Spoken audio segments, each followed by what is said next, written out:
Hello mga boss, meron tayong gagawin ngayon isang mixer na 7 channel na ang brand, ayan, Yamaha na F7. Bali ang problema nito base sa customer, napaka basic lang yung problema nito, kahit sino kayang ayusin to. Actually mga boss, itong mixer na to, bali gumagana naman, nagpa-power on naman, kaso meron sa isang channel nitong mixer ang hindi gumagana or hindi pwedeng gamitin. Kasi nga, bali ang problema nitong mixer na to, wait lang mga boss, kukunin ko lang yung, ayan. So itong PL na to, bale sample lang to mga boss. Itong PL na to, naputol yung pinakaulo nitong PL dun sa isang channel nitong mixer. Sa madaling salita mga boss, bale itong mixer na to, tatanggalin lang natin yung naputol na PL dito sa channel 6, ayan, nitong mixer.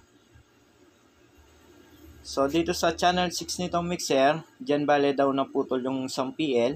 Ayan, kung ipapasok natin tong PL na hawak ko, hindi natin may pasok. Unlike dun sa ibang input nitong mixer. Ayan, hanggang dyan lang mga boss kung titignan nyo. Compare natin dito sa isa, pumapasok talaga. Ito, hindi. So, yan lang bale ang gagawin natin dito mga boss. Tatanggalin lang natin yung naputol na PL dito sa channel 6 nitong mixer. Pero bago natin simulan yan, sa mga bago pa lang dito sa ating channel, huwag sanang kalimutan mag-subscribe at pag-ipindot na rin yung notification bell para sa susunod na upload na gagawin natin, ma-notify kayo.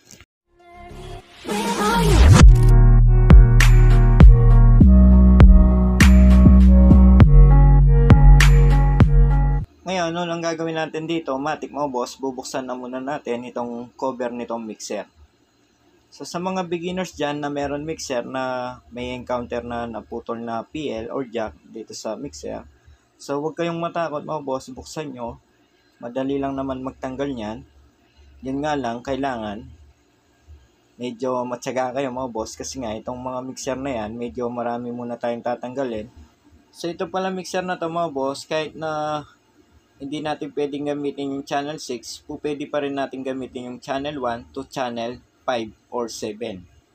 Kasi mga boss, itong mga mixer na to, hindi naman lahat ng kanilang input na gagamit natin. Madalas lang na gamitin natin dito, channel 1 to channel 4. Pero yung 5 na gamitin natin yung input nito, malayo na siguro mga boss, lalo na kung ginagamit lang natin itong mga mixer na to sa bahay lang. Common na ginagamit lang natin dito, channel 1, channel 2, 3 at 4. So kahit hindi natin pwedeng gamitin yung channel 6, pwede pa rin natin gamitin tong mixer na to kasi nga meron siyang input na 1 to 7. Pero ganun pa man mga boss, bubuksan pa rin natin to. Yun ang gusto ng customer na tanggalin natin yung naputol na PL dito sa channel 6 nitong kanyang mixer. So yun bala ang gagawin natin dito mga boss, at isa pa para may share ko na rin sa inyo yung laman nitong mixer na to na brand Yamaha na F7. Ngayon mga boss, after natin matanggal yung screw, so pwede na natin buksan yan. Ayan. Kung papansinin natin tong board nitong mixer, isa lang. Hindi katulad sa mga ibang mixer. Ayan. So dahil buo tong board nitong mixer na to, bale kailangan na muna natin tanggalin lahat yan, yung mga knob nitong mixer at itong mga nut. Para yun na nga, matanggal natin tong kanyang board at matanggal natin yung naputol na PL. So, no choice tayo mga boss. Kailangan natin baklasin lahat itong mga knob na yan. So, ito lang yung matrabaho dito mga boss. Yung gagawin natin, madali lang naman. Pero, matagal lang dito, ayan. Diyan sa pagtanggal natin sa mga knob na yan. Lahat yan, tatanggalin natin yan. Para yun na nga, matanggal natin yung mainboard nitong mixer. So, ipo-forward ko na yung video sa pagtanggal dito mga boss para hindi na umaba tong ating video.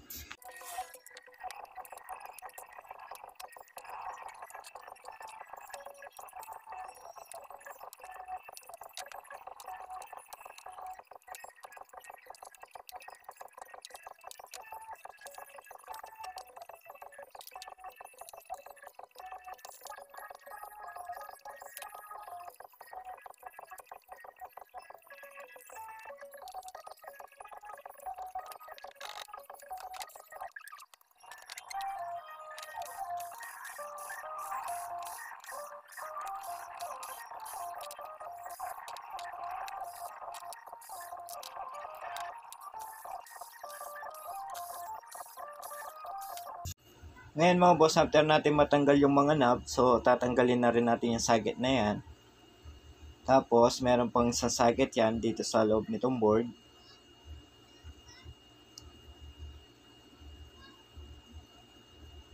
Ayan. So tanggalin din natin yan. Ngayon tatabi na muna natin to. Ngayon sunod na gagawin natin after natin matanggal tong mainboard. So hanapin natin yung channel 6 dito. Kung titignan natin tong keys nitong mixer, bale ito yung kanyang channel 6, ayan. Kung titignan naman natin dito sa board, bale ito naman yung kanyang channel 6, ayan.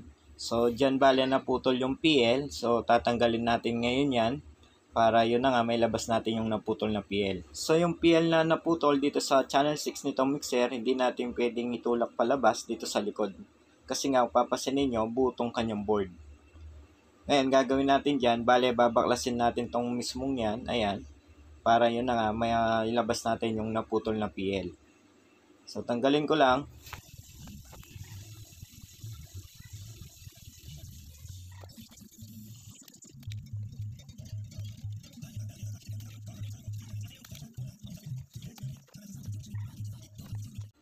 Kung titignan nyo, ayan, bale, natanggal ko na tong kanyang input para sa kanyang channel 6, ayan. Papansinin natin nasa loob yung PL, ayan. Ngayon, gagamit lang tayo ng panusok, itong Phillips screw na maliit, ayan. So, itutulak lang natin yan, lalabas yan. Pansinin nyo mga boss. Ayun. Kung titignan nyo, bale, ito yung naputol na PL dito sa kanyang channel 6. Kaya hindi natin may pasok yung PL dito sa channel 6 nitong mixer. Ayan. So nakita nyo mga boss, napakadali lang natin tinanggal yung PL na naputol dito sa channel 6 nitong mixer. Ayan. So mas matagal pa yung pagbukas natin dito sa mixer na to kaysa dun sa pagtanggal natin dun sa naputol dito sa mixer. Ngayon, dahil nailabas na natin, so ibabalik na natin yan.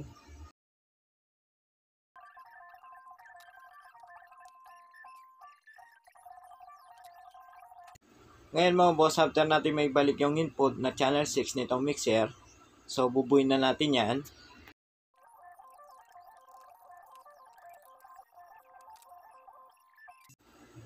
So ito palang board na to mga boss, yan yung kanyang board para sa kanyang Bluetooth. Sa mga beginners dyan. Ngayon, bubuin na natin tong mixer, so ibabalik ko na tong kanyang board.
Ngayon mga boss, bale tapos na natin may sara itong mixer. Ngayon, try natin pasukan ng PL itong kanyang channel 6. Tignan natin kung papasok na ba itong PL.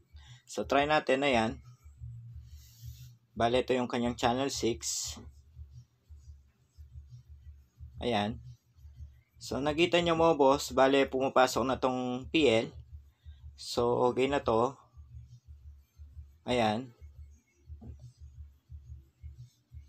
So dahil okay na to mga boss, hanggang dito na lang tong ating video. Sa mga merong issue dito sa mga mixer na ganitong problema, so sana meron kayong natutunan dito sa ating video. At sa mga bago naman dito sa ating channel, huwag niyo sanang kalimutan mag-subscribe at pag-ipindot na rin notification bell para sa susunod na upload na gagawin natin, ma-notify kayo. Hanggang sa muli mga boss, maraming salamat.